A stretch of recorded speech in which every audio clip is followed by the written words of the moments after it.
Welcome back to the War Report. Today is Friday, August 25th. We are here with my main man, Delonte.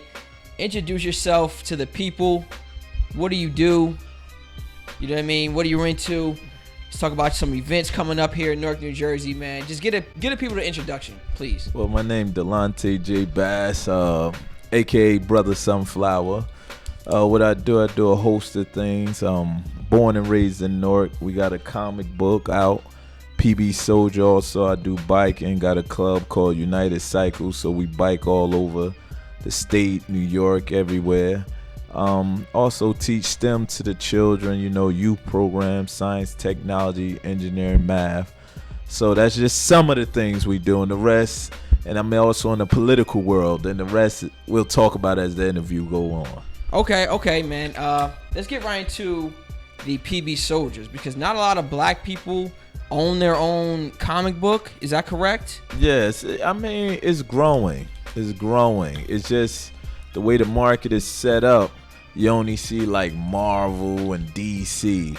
But once you start to get out there, you start to see there's a lot of black people with comic books or media that you may take for granted. But if you're not in that society or that culture or that group, you'll just overlook it. Okay, now, how is the the comic book community rather today and age? Because obviously, I guess when it blew up, there wasn't really like my generation. I would feel like the millennials type of thing, but there are still a bunch of millennials still in the comic books, right? Yeah. So like, how would you describe it? The comic book industry is stronger than it ever was before. Okay. Due to the fact of movies, X-Men, Avengers, Captain America, Black Superman. Panther Now Black Panther was the number one grossing comic book. Wow. In the past what? Period. In the past period. Because it sold more issues in 1 month than only comic book ever sold as many as the Black Panther in 1 month was Superman, like first issue. Wow. And the issue of Batman. And this is present day you're talking about. Yes. And that's why if you notice, Black Panther the movie supposed to come out in like 2020 or 2019. One of them, they moved it up. You think so? I think they moved it back. No, they moved it up. As far as the timeline. Yeah, because the demand was so great. And did you see? Well, of course you saw. What is it? The Captain America. Yeah. The last one they had, the last Avengers movie, Civil War. And that's what happened. Yeah, he had a great performance. The guy playing Black Panther. And the people came out because Black Panther was in it. It caused the movie to gross a lot of money. So people came out looking, okay, Black Panther. So they realized, people going crazy over this Black Panther. Oh, we got to move this up. Okay. We got to start making gear, toys, everything. And they see, everybody's talking about the Black Panther, and they waiting to see how they're gonna take it. Yeah, it's pretty interesting how they how Marvel decided to do their like video series. All the movies are kind of interconnected, and if you stay after you watch the movie, they give you like a little sneak peek toward the next film, and it's interesting how they do it. What's your take on that? Part of it's a business, and then they mastered it where they know how to get the people going. Then when you start looking at numbers, how much you made, you like, they're some of the highest grossing movies of all time. Yeah, we gotta keep this going. Yeah, because believe it or not, these superhero movies are making more money than most movies. And the only other movies that make a lot of money are like children cartoons. Okay. They make a lot of money, but it's still fun to take your kids to go see, I guess, like a little animated little thing, I guess. But and being that we talking about movies, but what movies gross the most money that people don't realize is black movies. Absolutely. Because people don't understand black movies have the smallest budget, but they get the highest reward return on their money. Like if you take Friday, how much did it really cost to make Friday? They sat on the porch all day and then they had 2-3 scenes. That doesn't cost nothing. Yeah. If you look at majority of the black movies, we have 2-3 scenes. You never see no cars being blown up. You never see any explosion, high fancy technology. Yeah. Think of a black movie. Well, did you see the movie Girls Trip? That's probably one of the more recent. You like, could say black one, movies. yes. Oh, they had a lot of stars. Diddy was in that movie, man. Yeah, How'd they get Diddy? You know what I mean? no, like, but how they orchestrate the entire Essence Fest weekend into a movie? Yeah, see, you can do that because you plan it around, but stars now love to be in movies. Yeah. Because the way you're getting paid, like, it's not too many people eating off your check. Mm. But if you look at it, it was a good movie, hands down. Yeah, it was a funny. good movie. It's funny.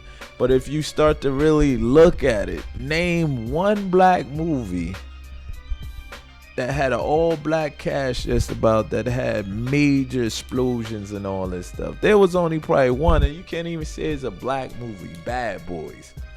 Yeah, that's probably the only one. That's the only one, but you can't go nowhere and say, yeah, I was watching this movie, explosions, this, that. Yeah. And that's how our movies make the most money. Believe it or not, it was the black movies that always hold up Hollywood.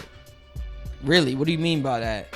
Because what happens is a lot of those Hollywood movies to produce or to make cost so much money that they lose money. Yeah, oh, that's true. And so people aren't really going to the movies like that anymore because you know what happened? I think people are just so awake now to the trailers.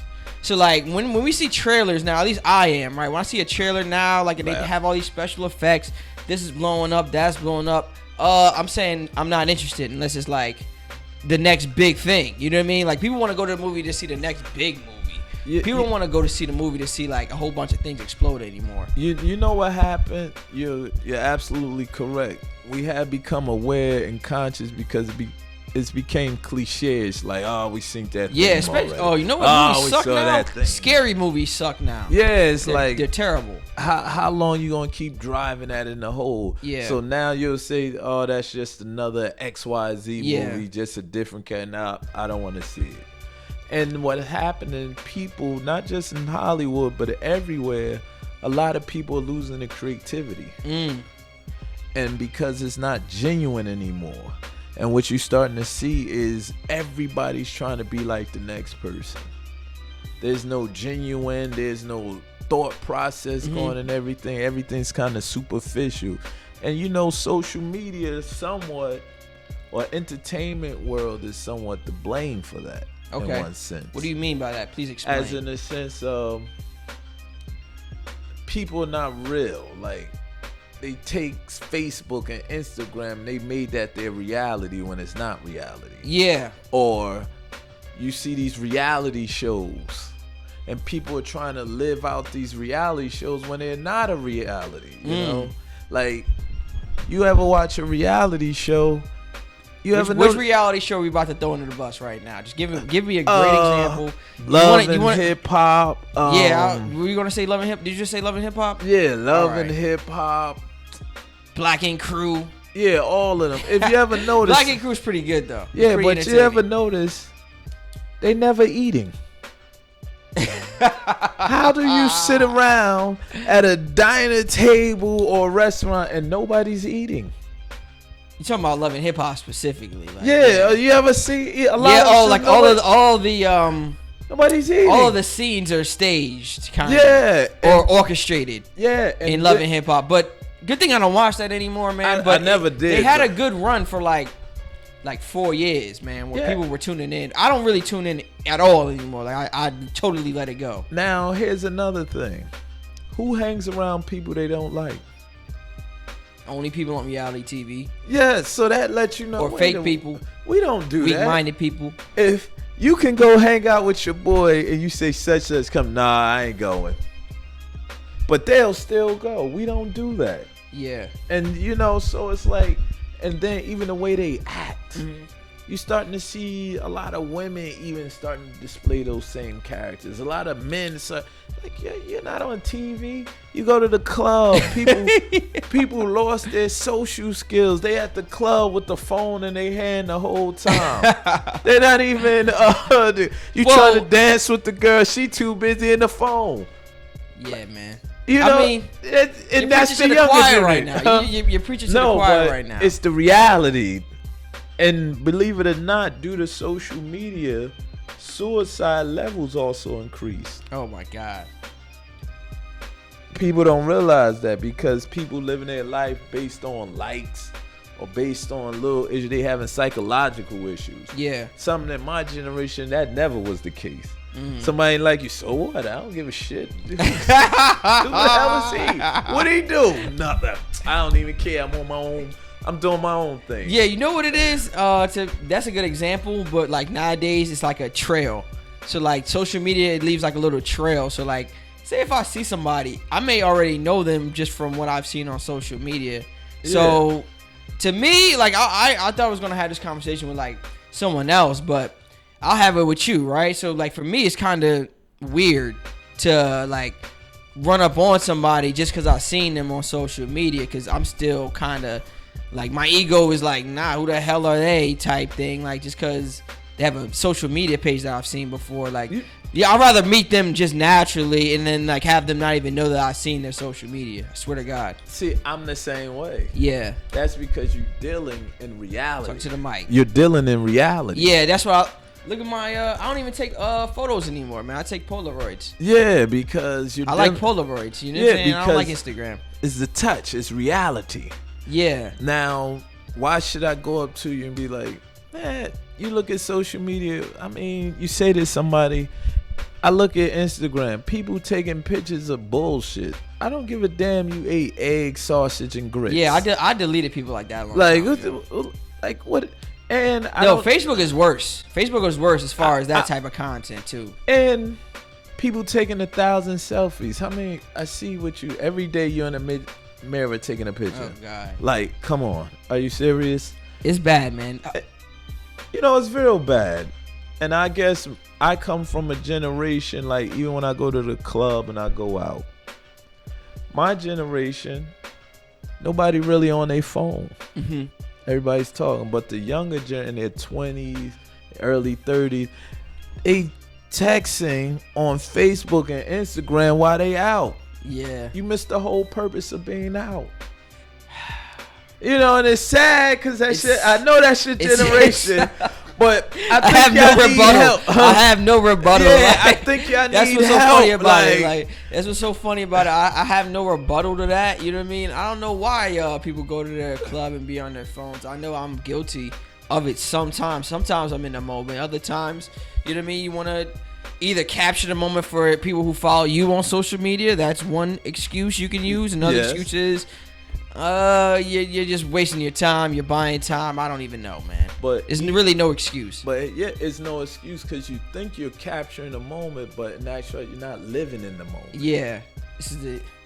And so that's it's tough. Yeah, it is. It's tough, but you know, that's when it has to be a campaign now to disconnect from social media in some sense. It's one thing you go on a podcast or go with somebody like we're in a war report where you getting information and content, but just to see somebody just doing nothing, are you serious? Like, I don't agree with you. That. Don't get it. All right, well, we definitely kind of veered off the main we did. You know what I mean? I want to get back into your comic book now. Yes. You know what I mean? What is PB Soldier about? What is the character based on? And tell me more about the event you got coming up. See, PB Soldier, what it's about like my partner, he's the writer. I do the marketing director. We got the drawer. We got somebody. It's a team. Okay. So what PB Soldier is about is a comic book that deals with reality in the sense of it was created. It's set in the year 2020, and everybody in the world is considered a terrorist. Oh God. And there's one world government, and the government called the establishment. So now, this guy's woke right here. Yeah, this guy's woke right here. It's called the establishment. So everyone is fighting.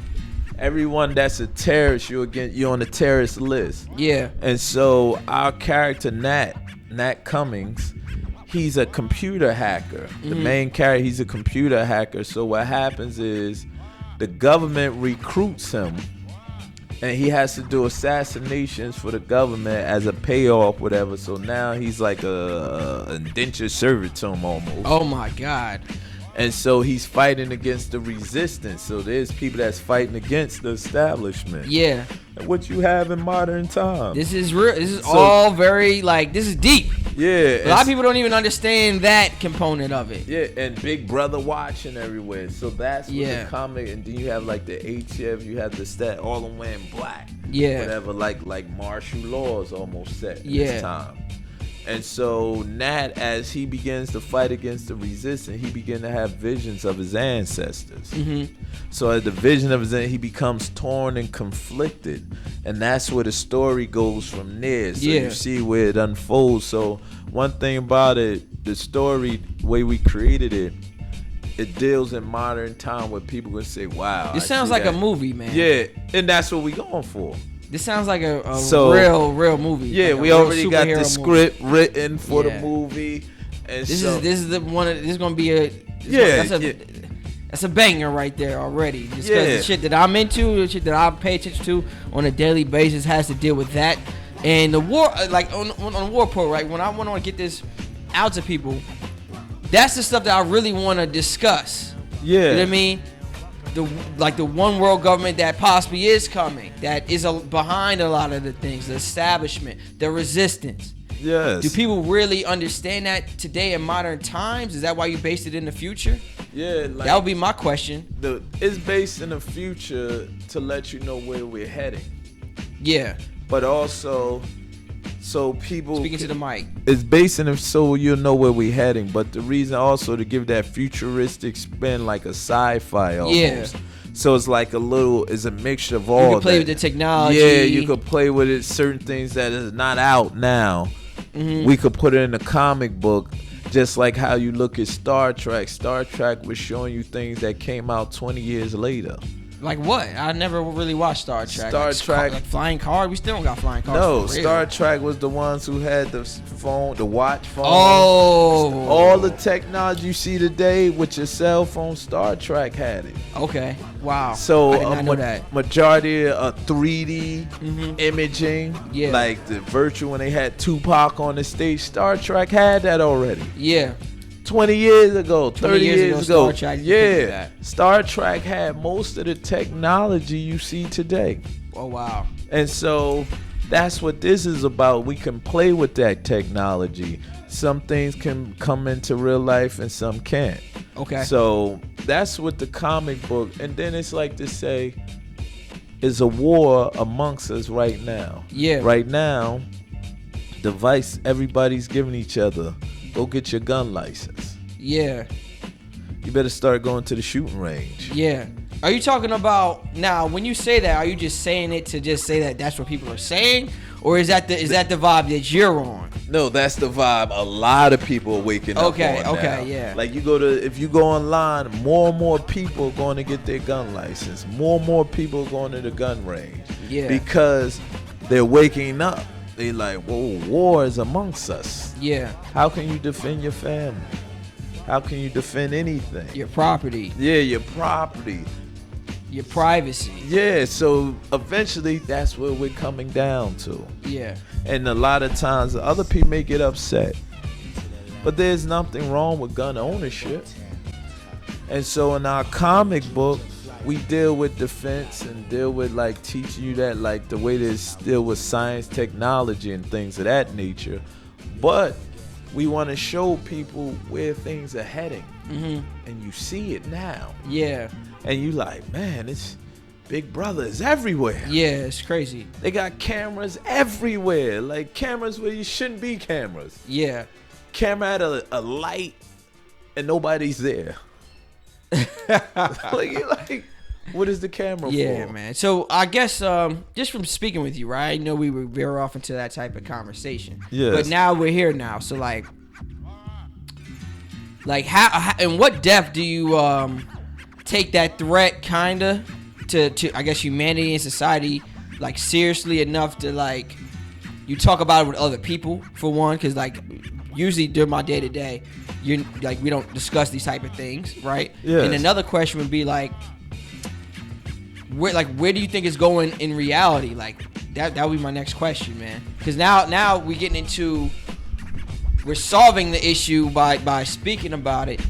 through Yes. freedom of speech and being woke about it. So like, where do you think this thing is headed to, man? As far as what you mean, what? As far as the establishment and the resistance. I mean, it's heading there fast. Yeah, it's heading there fast. Yes, because it's like you say freedom of speech. Now you can't say certain things anymore. I disagree. We can say whatever we want to. No, on the you- War Report. No, I'm talking about on the war report. We say whatever we want. Yeah. Or what I mean is, as in the overall population. Yeah, we don't go Now- outside and just. Yeah. say Now I'm things. like, oh, that's not politically correct. Yeah, Like what? If I want to use the word, why can't I use the word? yeah, So that's where it's heading. Like you got to be mindful of the words you use now. Like, wow, I didn't even think it was that deep. So it's heading there, but sometime in the method or the methodology they use to go there, it may be not in the manner that you thought it would be. Okay. Like in one sense, people thought everyone would walk around with computer chips in their arms. There Well, are people getting yeah. it, There are people getting that today. but they expect it to be more. But a lot of people resisted from it. Yeah, nobody want. Who would want that? To control them, but they figured out a better method to control the people Which way? through the food. What do you mean by that, man? Other words, certain food brings forth certain emotions. Okay. So therefore, I can poison a whole society through the food. Yikes. I can wipe you out through the food. I can change your thought pattern based on the chemicals I put in the food. That's how serious Yikes. they going with this. Yikes. So you like, That's oh, terrible. no chips. But look, they poison the food. Other words, they making a business industry off the food. Other words, they putting carcinogenics or things that cause cancer in the food at the same time. They They selling you poison the water too, man. yeah, and they selling you drugs so they get rich either way by killing you off. Oh gosh. So that's what This I'm is terrible saying. news, man. Yeah, it is terrible. And then one sense, you got to keep living life. Yeah. Because some people, they'll hold on, oh, the government. Listen, man, take your butt to the movies. Yeah. Go to the park and watch a concert. Yeah. Don't lose your mind now. Yeah. Yeah. Like, Yeah. and We still live in America. Yeah, Like, like that's the crazy thing about it. Like there's all that happening, and then like we still like I still wake up and it's like still America. Yeah, I can like- still go to the store. You know what I mean? I can still like you know what I mean get a job somewhere. Hopefully, not. I guess you know what I mean. Not everybody has jobs, but Yeah. I do, and I'm blessed to have one. But at the same time, it's like, man, I feel like people. With all that being said, right, with all the like racial division and all of that stuff, yeah. I think people do need to start appreciating America a little bit more for the freedoms that we still do have left. Because, you know what I mean? Things can change pretty quickly, man, if we let people bully us into, like, not speaking up about certain things or holding our tongue and not using our freedom of speech, man. What is your thinking on that, man? Because Yeah, I agree with you totally. Like, and things are changing in some sense, and we do need to appreciate our freedom a little more. Like, for example, not so much as freedom, because sometimes that's an illusion, yeah, but appreciate little simple things like just be able to walk down the street Yeah. right now without any bombs or things of that word nature. up. We don't live in a war Or- zone yet, guys. Or even the ability to say, you know what, man, today I'm gonna go buy me a new pair of sneakers. yeah, Like little things. Sometimes treat yourself. You know what? I'm gonna go sit at this cafe today and just talk about nothing. Tea shop conversations. Like, cause you go to that's what people do. yeah, And sometimes you have to appreciate that. You know, or even to say, hey, we could sit here in the war report room with all these magazines and things of that nature and just be all right. yeah.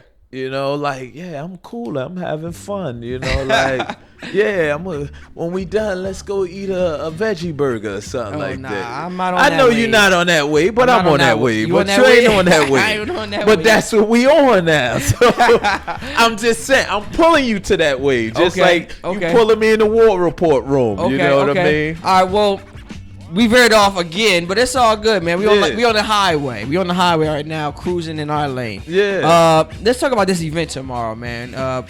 How can people pull up Where's the event going to be at? Tell the people, you know what I mean? Because I'll drop the podcast today, and you can shoot it to your networks, I guess. You know what I mean? Yeah. The event. We got the flyer. Yeah, we got the flyer up. Show the Facebook Live. We got the flyer right here. Yeah, the flyer right here. PB Soldier. You know, the event is going down.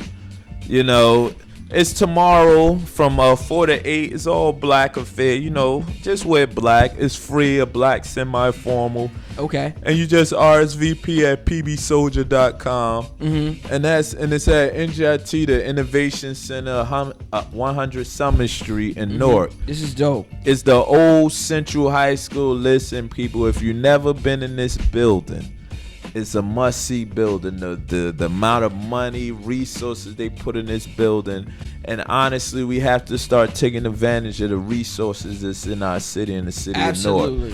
And that's what a lot of times we so busy caught on the negativity. We overlook events like this. We overlook locations like this. Okay. And so absolutely, man. That's very true. So we want to have it here because we're alumni from NJIT. Okay. Me and my partners, we alumni from NJIT and Science High School. Oh, okay. So this science thing goes deep. This is the University and Science High School connection right here. Yeah, so it goes deep. The intellect goes deep. Yeah. And so we want y'all to see the building and see how it came over the years, but also where you can come and be a part of this building, be a part of NJIT, be a part of this community, this growing technology community. Mm-hmm. You know, this black techie. This is black techie movement right here. This is right here? This is Afro Tech right here, and live and in person right here. Okay. You know, you're a part of that movement. I didn't realize that. You don't really think about the equipment you have to have just to have this podcast. Hey man, I guess I have a broadcast background. You know, yeah, that's what I went to school for. Even the technology to do this, to bring it out to the people. We on Facebook Live. We got the podcast. We got that camera recording. Camera recording. This is technology in one. Yeah. And we trying to get this worldwide. Yeah, and it's going to go worldwide. Yeah. And so that's what this is about. This event is promoting STEM, science, technology, engineering, mathematics. So that's what we use the comic book to teach that, you know, and I brought a few issues, you know, the comic book, so y'all see it in live and flesh. You got him. Yeah, you know this. You know live, what? It's funny. I've never. Yeah, live and flesh. I never real even hard copies. I never even. I was never into comic books. I remember when I was at St. Philip's, right, where Washington Park is. There used to be a comic book store there. Yeah. You remember that store right by the Chicken Shack, right? Like in between the Chicken Shack and the Griffith Tower, and the Haynes building. Building. Around the corner. Jose, he moved on. Is Washington he still there? Street. He on Washington Street now. He carry out comic books also. He a good supporter. He'll be at the event tomorrow also. Okay. It's funny. I used to go in there and just my extent of comic books was literally just opening them up. And just looking at the pictures, you know what I mean? And just following the story through the pictures. Keep that one for you right Nah, there. Man, how much, man? Nah. I gotta support. You know, we at the War Report. You just make sure you're there tomorrow. That's all. Okay. But Jose here around the corner, the comic book store. I used to go in there and I would buy all my basketball cards from there. That's what it's all about right here. Yeah, you know, so it's true entrepreneurship right here, all in this room. All right, well, my next question would be, now that I got a physical copy in my hand, what goes into, I know you said you have a team, right? What goes into producing the physical copy? What do you do? What's the production on these things? It takes time. It takes time and dedication. My partner, he's the writer, Nasi, gifted, and he does the writing and the storyboard. So go from writing the storyboard to sending it to the illustrator. Ooh. The illustrator draws it out and creates the city, the scene, and do the color scheme. But it's about sitting down, talking about what actually goes in it. Like, all right, this is the direction we going. And then finding the right person to publish as far as the paper. The quality of the paper. Like a good stock paper. The way we did it, we wanted to be equivalent to any top comic books. The quality, the imagery, the drawings. So it's like is equivalent. It can compete with every top comic book out there. Okay, what does PB Soldier stand for? It's Focus. Focus Black Soldier. It's like Focus, but we changed the P. Yeah. It's like speaking our own language into existence. Whoa, Focus Black Soldier. Yeah, so that's what it's about, you know what I mean? I like that. And so you focus on your mission in life. And so at all times, whatever you do, you have to be focused. And a soldier is diligent and disciplined. So you have to be diligent and disciplined in everything you do. And that's what this is about. That's why we went all out on the quality, the imagery, everything dealing with the comic book. The marketing presentation, you can check out the website, www.pbsoldier.com, and you'll see the work that we put in and the places from. We did the Comic-Con a few times, spoke, gave lectures. Yeah. Where have you, yeah, speaking of that real quick, that would be my next question. Where, what's it like going out on the comic scene at these different like expos and stuff like that? What's that like?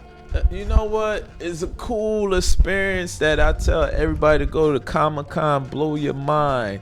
To see people dressed up in like their favorite superheroes. But for us, it's business and trying to get people.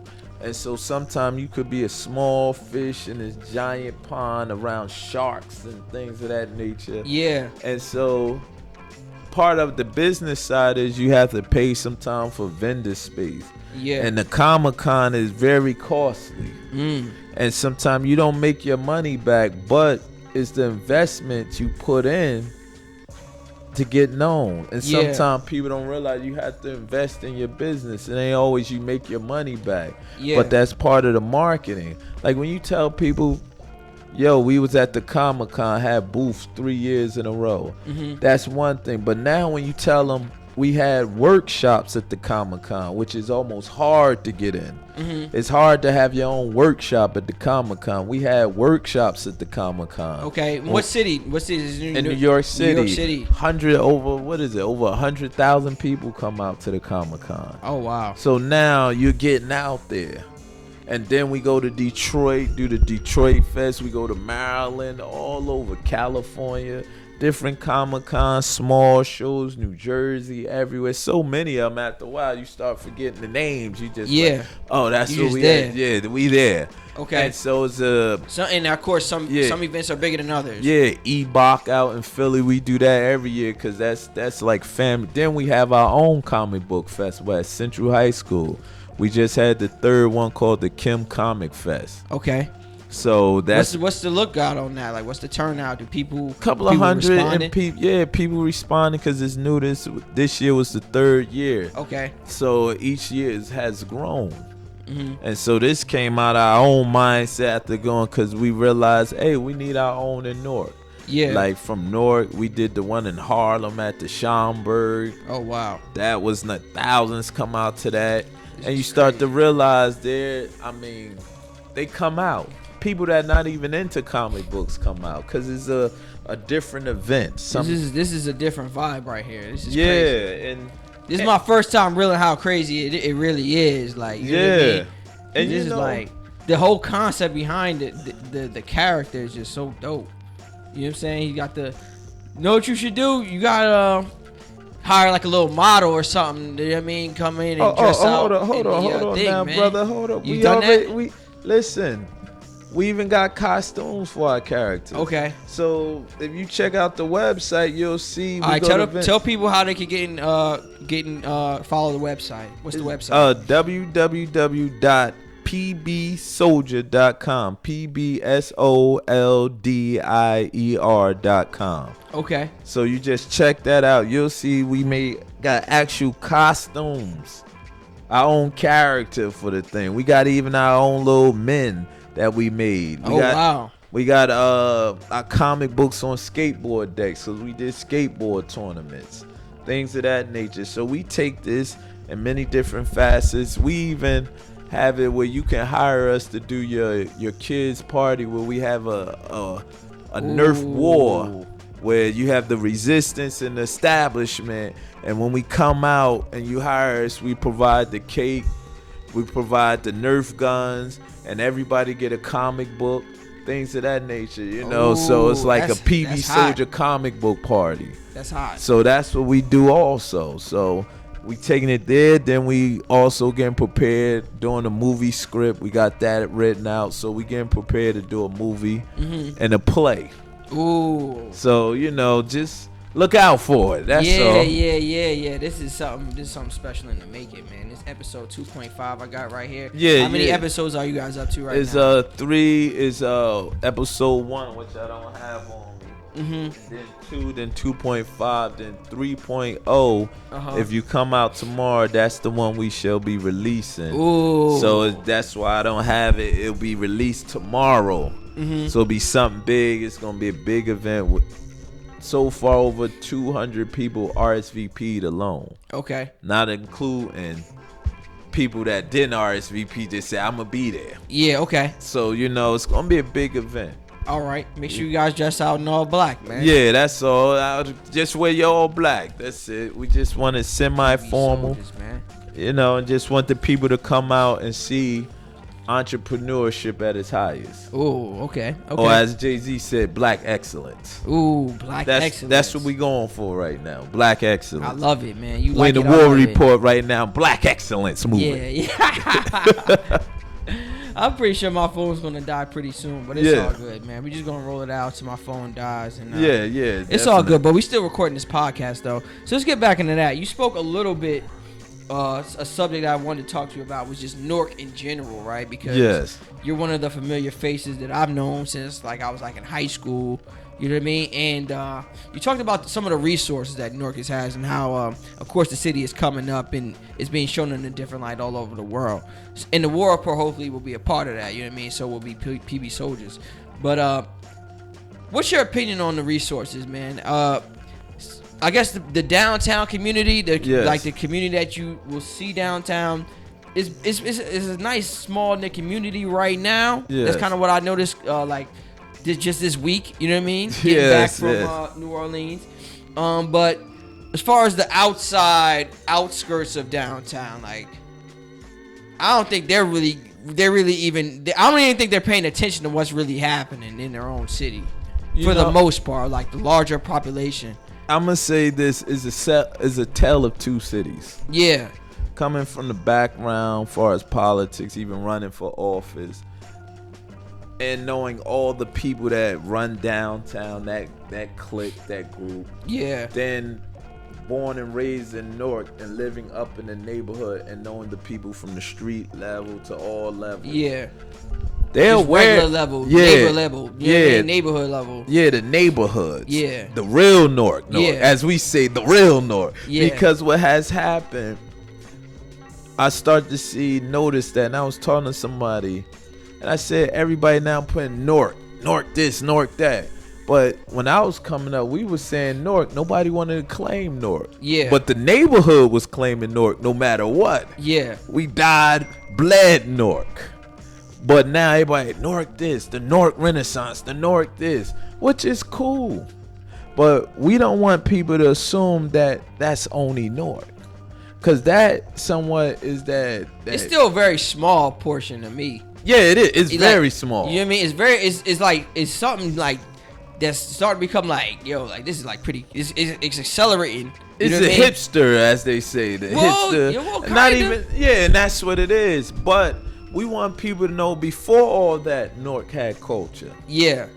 Before all that, Newark was moving. This is the home of Redman, Queen Latifah, Lauren. Everybody come through here. Yeah. So we already had flavor. Shout out to Wyclef. Yeah, Wyclef. Everybody was representing Newark. Yeah. When you heard Newark, Do It All, Lords of the Underground. Yeah. I mean, Michael B. Jordan, Newark.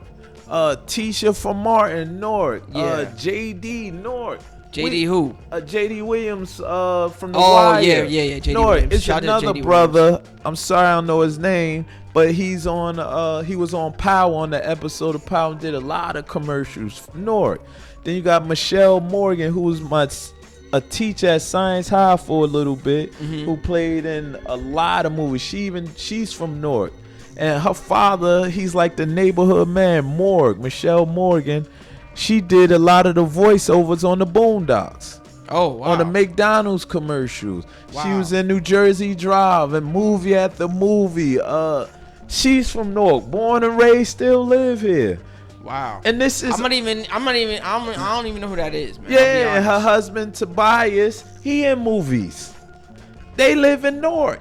They live down the street, 3 blocks from where we at right now. They 1, 2, 3 blocks over. Wow. So it's like to say, it's been here. Yeah. It's people that been doing. We never really got the recognition. We still don't really get the recognition. We don't get it, but it's there. And then when you talk about the local neighborhood, they see what's happening. But they have their own issues they're trying to overcome, like survival issues. Okay. Like, you know, sometime with a lot of this movement, like in Harlem and Brooklyn, rent goes up, gentrification starting to happen. Yeah. So it changed the dynamics. But far as resources, Newark, believe it or not, forget that. You got Weekway Park. Weekway Park in the Guinness Book of World Records. For what? It has the longest rubberized track in the world. 2.2 some miles. No, not in the world, man. In the United, there's no rubberized track right now that's that long, rubberized, that you can run on.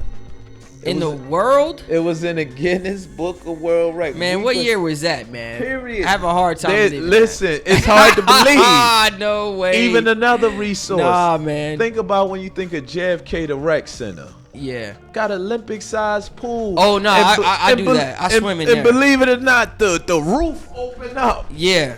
That's but something people special. would never think like Newark.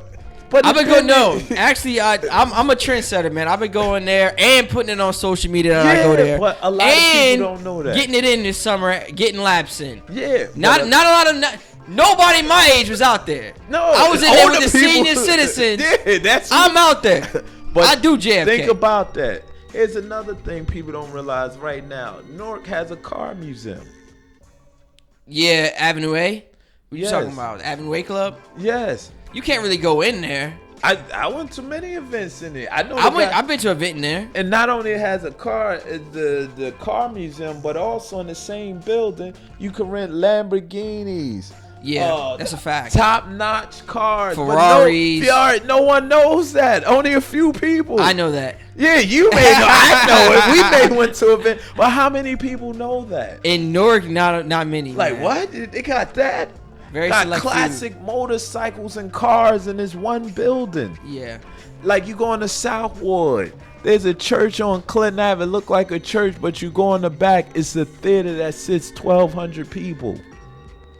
Now you're confusing me. I don't know what that is. See, we got best kept jewels in this city, but people don't realize it. Okay. We got resources beyond normal. Newark right now, Rutgers University has the largest jazz historical museum. In the United States, it has the Jazz Museum. You talking about in Express Newark? That's what you're talking about? What are you talking about? It went from Rutgers Newark in the Yeah. library on the 3rd floor. I 4th wouldn't floor. have known. Then it went to Express Newark, one of the largest jazz collection, historical jazz collection. What do you mean historical jazz lesson? They got the actual disc there? Like, Yeah, what do like you mean? records, Nina Simone's notes, different people, musical What? sheets.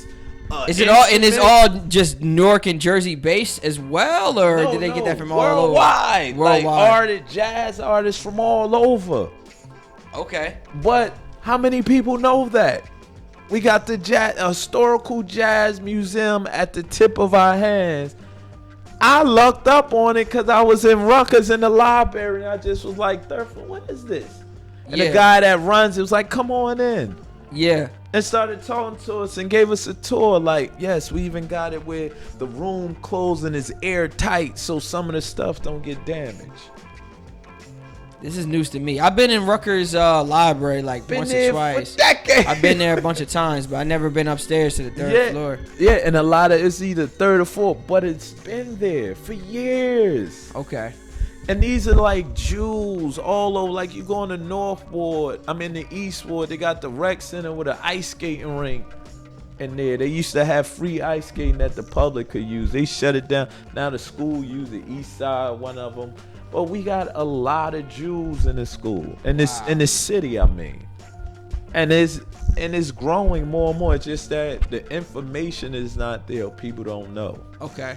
You know, and that's the thing. How do we bridge that gap? How do we inform the people about what's happening, what we have, and where we want to go?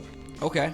You know, and that's the thing we got to do. You know what? Well, Newark has, for me, I'll be honest, Newark has its good days and it has its, like, bad days. Yes. Right? Yes. So, like, one of the, like, things that I'm always kind of hammering is that the night scene isn't really ideal for, like, the recent graduate or, like, the young guy, right? You either go to the clubs in Elizabeth or New York City, of course, is there, which is always going to pop.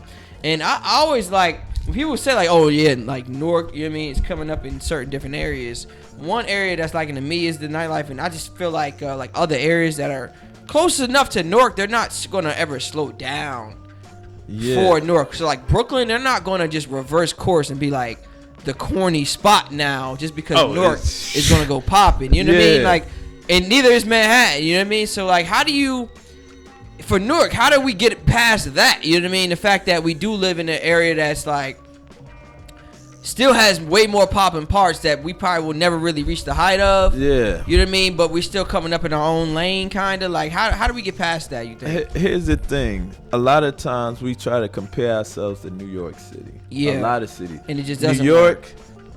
is its own entity that no city in the world could compare to right now. That is like the end all be all. So you got to take little bits and pieces of what they have and try to emulate it in your city. Okay. And one of the issues in Newark compared to New York City is liquor license. See, in what way? As in New York it's easier to get? Yeah, as in you could go in the bodega and they buy serving alcohol. Yeah, that's true. Liquor license is scarce in New Jersey. Why is that the case? I don't know. They got a state got a hold on them. So since when the liquor license is scarce, it stops the nightlife. Because what happens is, say like I may want to open up a lounge for the young or your generation or anybody, a little hip, cool, like that lounge that we feel that vibe, that chill out where it ain't all upscale where you gotta dress up a certain way and it ain't like no hole in the wall. Yeah. But I want to create that where it looks like this. But it's damn near impossible because of the liquor license. Yeah. And then when I say, yo, I want to go buy a liquor, get a liquor, I gotta buy it off somebody and they selling it for $200,000, $300,000. Ridiculous. And you like, what? The spot I'm opening ain't even worth that much. Yeah. And that's the held up. That's why you'll see in Elizabeth all these spots, like boom, and then we have to also work on security. Like a lot of times we be like, nah, it's too rough in Newark. Like, it's rough, man. These guys don't care. So what we have to do is figure out a way to get more liquor license. Then you have a lot of old bars, a lot of people holding on to liquor license where it's like, hey man, sell this thing so we can get some life going. Yeah. And people will open up spots, believe it, and this is what I realized. New York City is the way it is because it got hundreds of small businesses. Some of these spots that they open in North is too damn big. Like, you don't need all that goddamn space. Yeah. Like, that's true. Think about it. You go to Brooklyn, you be in this spot. It's rocking, like, and it's only the size of this dining room and living room. Yeah. But it's a line to get in. Yeah, it's rocking in there. Yeah, and what they'll do, you go to Atlanta, the same thing on Peter Street. Yeah. 4 or 5 little cafes and lounges, all the same thing in DC. Yeah. Those spots ain't huge. Yeah. They'll have their big spots.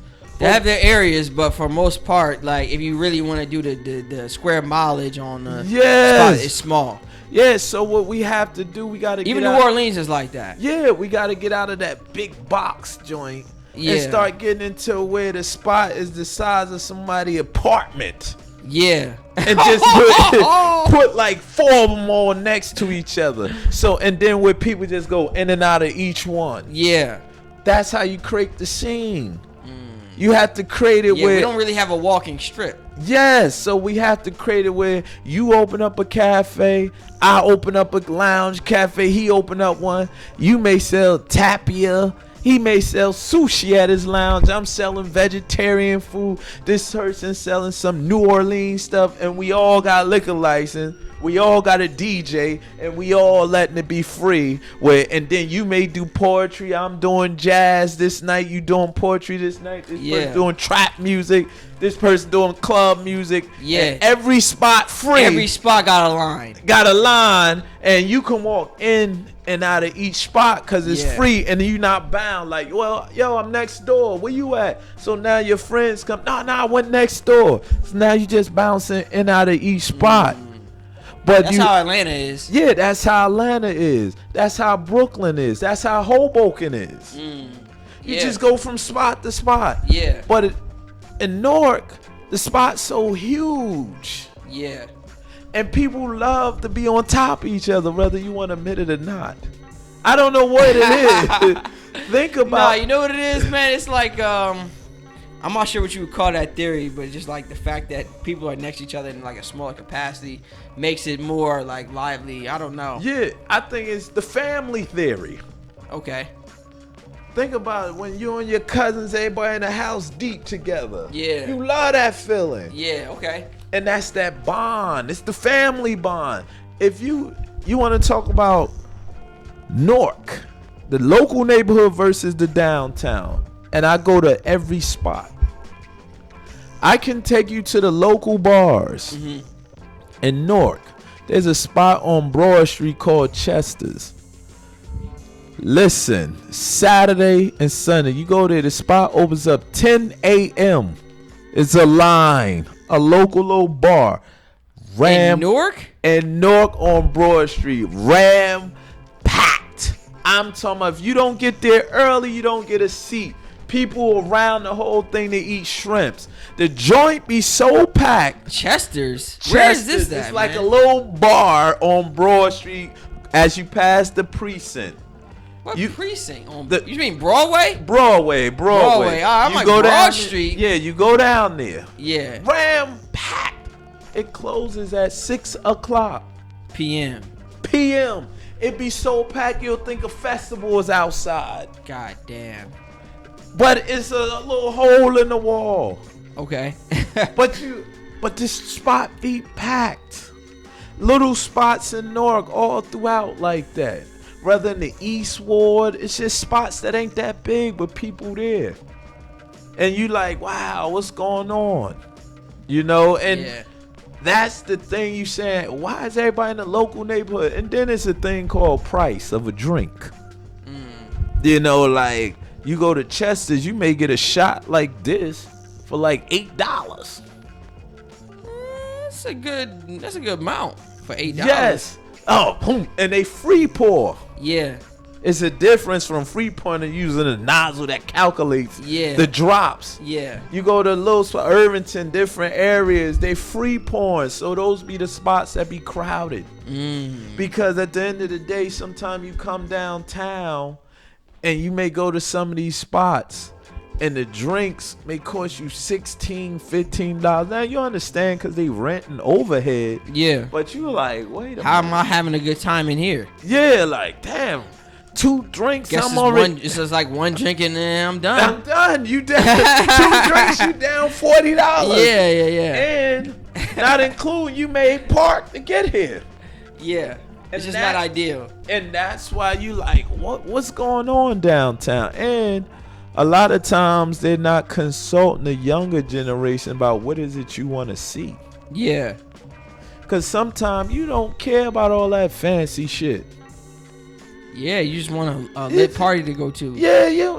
And the wall could be half finished with some old ass posters on the wall. Yeah. Yo, the hottest spots I go to look like they just put posters everywhere, graffiti writing, and the party be live. You walk out of there sweating like, God damn. And you come outside and cool off like, shit is hot as hell in here. You leave it, nah, I'm going back in after I cool off. Yeah. Those be the dope parties. Yeah, that's how. And I was in New Orleans like earlier this month, man. We went to it was like the National Association of Black Journalists, right? BuzzFeed through like a kickoff event. Yeah. Man, like I snuck through in the side door, but it was like a small spot, bars on downstairs, upstairs, and it had the little outside New Orleans deck. Yeah. Oh my God, bro. Like it's lit inside, so when you when you need a breather, just take your ass to the deck, watch the street flow. You just look around like, yo, I can't believe I'm out here. Yes. Like, I'm really out here. Same in DC was the same way. Yeah. But do you have that in Newark? No. No. You don't have that. You don't have that free flowing. You could get it there, but what we have to do, some things we have to start making free again. Yeah. A lot of times you go to a lot of parties, they be want $20. Yeah. Like, what? The party with the same people? Nah, man. And that's another thing. You have to learn. We have to work together to develop this city up. We have to work together. In one sense, the people have to come out with a more positive attitude. Like, leave all the violent or negative thoughts. Like, you thinking something always going to happen. No, sometimes if everybody come out with a positive thought, it will be positivity in the air. Okay. But if you always think something going to happen, next thing sometimes you could attract that. Because it's not always like people think Newark is violent, but it's got its small violent pockets. But on the average, there's a lot of good things, a lot of positive movements happening. And what we also have to do is figure out how can we get those thousands of college students down partying. Now, we can get them, but we have to let them know it's here for them. Yeah. And it's not advertised right now. Yeah, and it's here for everybody. People in the local community. We want everyone to benefit off the movement. Okay. Man, that's the end of our audio track, man. We got about 55 minutes in, man. We can talk pretty much all day. One thing I did want to ask you about is that we pretty much wrap up. Like, you talked a little bit about the biking community. Yes. You could touch on that really quickly, and like you talked about STEM, so I know you're into like solar panels and stuff like that, man. Yeah. So like my first question about the biking and stuff like that, like you were doing that a minute ago, right? Yes, but the bike community in Newark is coming up. Yeah. So speak on the bike community, man. It's a lifestyle that I haven't chosen yet, but you never know. You never know. I'm interested in that. Okay, when it comes to bike community, I'm like one of the premier of the biking community. That brother is like the. Yeah. We got United Cycle Tour de Newark. That's our crew. We would meet every Sunday bike riding. Then you got another team called Black Sox. Then you got some girls called Black Girls that ride. Then that's on that level. Now you have people on a whole nother level. That's called the Major Teller. They like United States Worldwide. Now these are the people that will ride from here to DC. Or you would say, yeah, I'm gonna ride. Yes, I'm gonna ride. From here, from Newark? Yes. No. They just came back and did a ride from here to Atlanta. Bike on ride. Their bike? Yeah, like my crew will bike from Newark to New York City to Coney Island. We'll do like 50 miles, 40 miles. These guys, they'll do 50 miles. Say like, if we say we going to Princeton, they going to Princeton. Major Teller crew, my crew, we going to Princeton, having fun, sightseeing, boom. Yeah. Riding, cruising, having fun. Some days we riding, sometimes we ride fast. They're going to Princeton. Shoom. Like you like, God. Oh my God, he's got doing 17, 20 miles an hour. Eating on the bike. Don't stop. Riding, pulling out. Just, no. You like, yo. So a lot of people like ride with my crew. Yeah. When you want to get that real athletic competition, you ride with them. Yeah. But when you want to see the tour, the sights, have fun, stop. They come to United Cycle Tour de Newark. Okay. Because they say, yo, I saw the pictures, man. Y'all cats was in Coney Island. That looked dope. Yeah. We'll ride That's so far. No, but it's not. That really. is far, man. Listen, we had beginner riders. They'll do it. They be like, yo. And what it does, it allows you to see cities different. Yeah. From being in the car on the bus. Now you take notice of things you didn't notice before. Okay. Even you riding along the water. We rode from Newark and we took over the 1 and 9, then rode along the waterfront from Jersey City, Hoboken, Edgewood, crossed over the George Washington Bridge, came all the way down. Is that free on bike? Huh? Is it free to cross the George Washington on bike? Yeah, free people who ride their bikes or walk or run across. You go there's thousands that's bike riding. Wow. So, and what I always tell, it's a good health thing because a lot of times I ran track and after a while I get hard on your knees. Yeah. And biking is one of a good exercise that doesn't put pressure on your knees and it keeps you in shape, keeps the heart flowing. Yeah. So, and then also you got the Brick City Bike Coalition. I do things with them. It's more of an advocacy. And a lot of times we fight for more bike lanes, because even before this, you see people using bikes to go to work. Mm-hmm. You see kids, since we was growing up, everybody had bicycles up and down. So now we want to make it safe for bike riders. Yeah. We want people to be aware of bike riders and say, hey, man, it's more environmentally friendly than a scooter. Yes, it uses less pollution, and you get healthier. Yeah, and so people don't just be getting in the car to go 4 blocks to the store when they could have just rode the bike. Yeah, okay. So we want to create that vibe. Okay, all right. And then real quickly about the solar panels. I did see you in some type of capacity with solar panels. Yeah. What's your background with that? How much do you know about solar panels? Should people get them? Yeah. Should people start investing in that and they're having them on their houses? What's going on with that? What happened was I wasn't working at the time, so I said, solar the new thing. So I went to school and got certified to do solar panels. Soon as I came out, I got a job. I was doing solar panels on commercial buildings and homes. Mm-hmm. So you know how to install them, everything? Yeah, install it, price it up, you name it. And what happened is with solar panels, is for buildings, commercial buildings is always useful. Yeah. Because they burn a lot of electricity. Yeah. And it's also good for anybody in a home. But when you talk about your house, you have to look at certain things. When I'm talking about residential versus commercial, you have to look and see how much electricity do you burn. Mm-hmm. Because say get the solar panel, it may cost you $15,000, $10,000, $20,000. To get them installed? Yeah, to get them installed, put on your house, depending on how much water that you use. Now you'll say to yourself, 15, 20 grand. Just to install some solar panels. Yeah, and you may say my electric bill only $100. Yeah. So it may not be useful for you. Okay. But there's some people who bill be $800. Because they got all this technology. But even a word of advice. Before we talk about solar panels, we got to talk about how do you reduce your electric bill. Okay. Start putting everything on strip outlets and cut things off, because you have a thing called phantom loads, and phantom loads is what really drives your bill up. Okay. And what phantom loads is those little things that use currents and electricity that you forget all about. Mm-hmm. For example, when you leave the stereo on and them lights. The what on?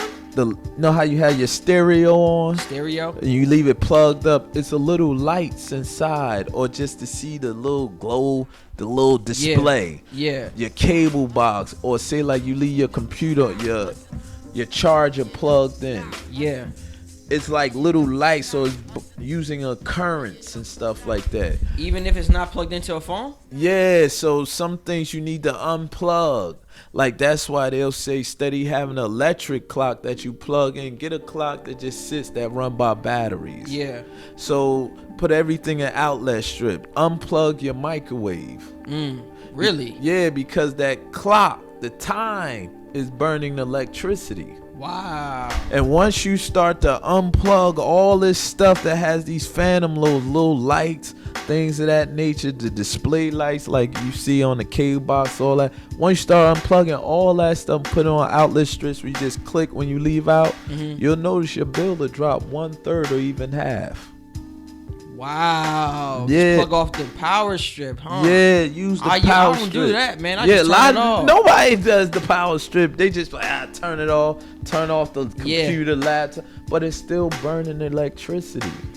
Yo, that's crazy. You know what it is too? Say the laptop here, right? This laptop, I just close it. You know what I'm saying? But it's still plugged in on charge. Yeah, and it's still burning. Man, I feel bad. So what you have to start doing is unplugging everything electrical. Like it's certain things that has shut down on its own that don't burn that much electricity. The refrigerator doesn't burn that much electricity. That's why you hear start up, shut down. Yeah. Refrigerator doesn't burn. What takes a lot of electricity also is your iron. We never leave the iron in. Yeah, but no one does. But that initial boom to get it going, yeah, iron burns a lot of electricity. The microwave, things of that. And so once you begin to cut back, so in order to do somebody's solar panels, I have to look at your bill and see the wattage you're using, and then you determine how many panels you're going to need. Yeah. So I would first say, listen, let me see your maximum load. What's the maximum amount of wattage you use? And then you have to look at your bill for a whole year.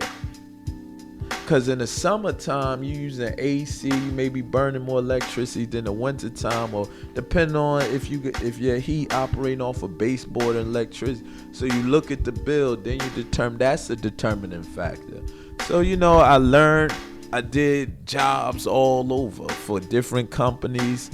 So it's a good thing, and there's other forms of ways. So I tell people it's about how much electricity. But before that, learn to save money by cutting off electricity and eliminating them phantom loads. Wow. All right, well, that was a great interview for one, man. We pretty much going over an hour and some change. Yeah. Please tell the people how they can get in contact with you, how they can get in contact with PB Soldier, some of your work. The website, shout out the website again, man. Let the people know. Yeah, my name once again is Delonte J. Bass. Well, look into that one. Delonte J. Bass, aka Brother Sunflower. Catch me, Brother Sunflower, on Instagram. Delonte J. Bass on Facebook. Also, you check out the website www.pbsoldier.com, and you can check out the comic book. And also, if you want to hit us up, info@pbsoldier.com. And I want to thank my man Jared for having me on the War Report. Shout out to the War Report. Because shout out to the War Report. It's going to hit every home, every computer station, you name it. Coming crazy, man. We want a worldwide global transmission, man. And so I would like to say it's an honor to be on this show. Sometimes you got to give thanks and honor to people and give their roses before it's too late, So I want to give my man his roses because this has been a long time coming, and I seen the progression, and now he's here. In full effect. You know what I mean? PB Soldier, man. Come out, NJIT tomorrow. Yeah, August the 26th. Check us out, 4 p.m. to 8 p.m. And thank you for having me on your show, brother. Man, we signing out, man. Peace.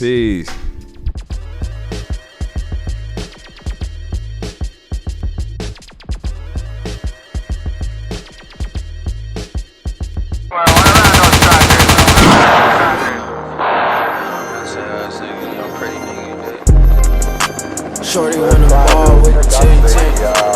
Money sitting tall, y'all mean what? Shorty wanna kick it with the team. I got all this walk on me. Shorty wanna ball with the ting. Money sitting tall, y'all mean what?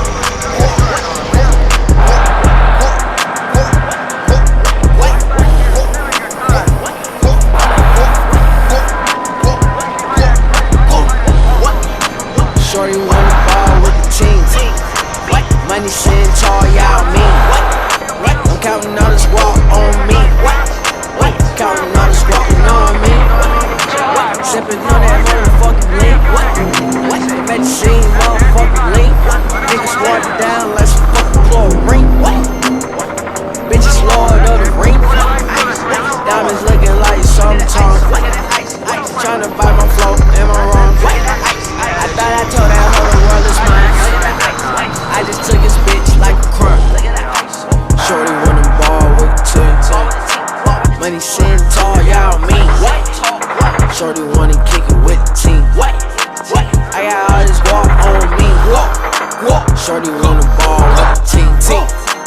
Money sitting tall.